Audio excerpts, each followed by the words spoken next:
you've dealt with Mr. Lavrov in the past. You call him a very skilled, tough negotiator.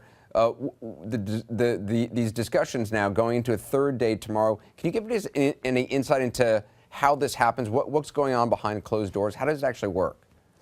Secretary Kerry is not dealing with a very strong hand, frankly, and I think the Russians are prepared to exploit that. Secretary Kerry is insisting that we reserve the right to use military force against the Syrian forces, and Mr. Lavrov is going to say that's got a precondition has got to go. So it looks as if we are going to yield on that particular point if there is a hope for getting a UN Security Council resolution. The French and the British and the U.S. have insisted upon having some kind of a trigger, namely if they don't comply with the dismantling of their weapons, we can take military action. But I think that's unlikely.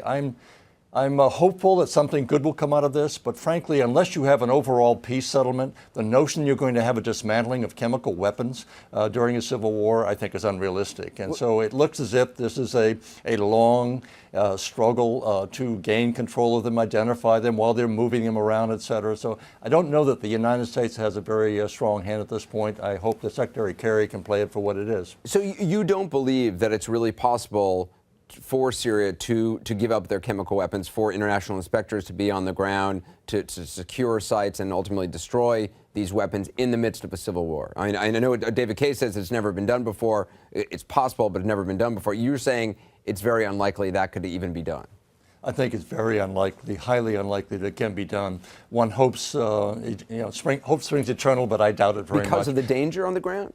Danger on the ground. You've got rebels who are going to resist any kind of a settlement at this point. They are disheartened by the fact that the United States has backed away from using force. The president has threatened the use of force, but it has to be a credible military threat. And the fact is there's underwhelming support from the Congress and the country for the use of force. I think the Russians are exploiting this.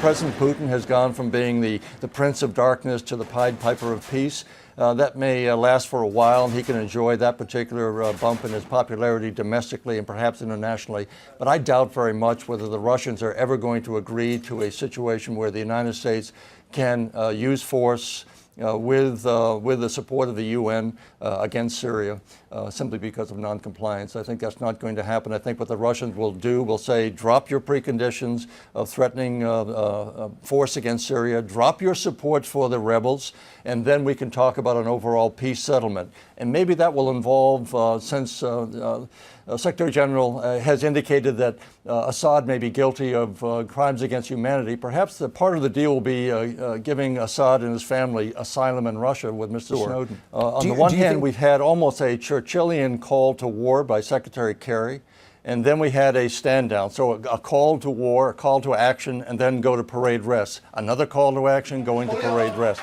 So I think the uncertain trumpet that we've been blowing has really undermined the rebels in their effort, and we have not really given them very much in the way to wage this war against a President Assad who we said had to go.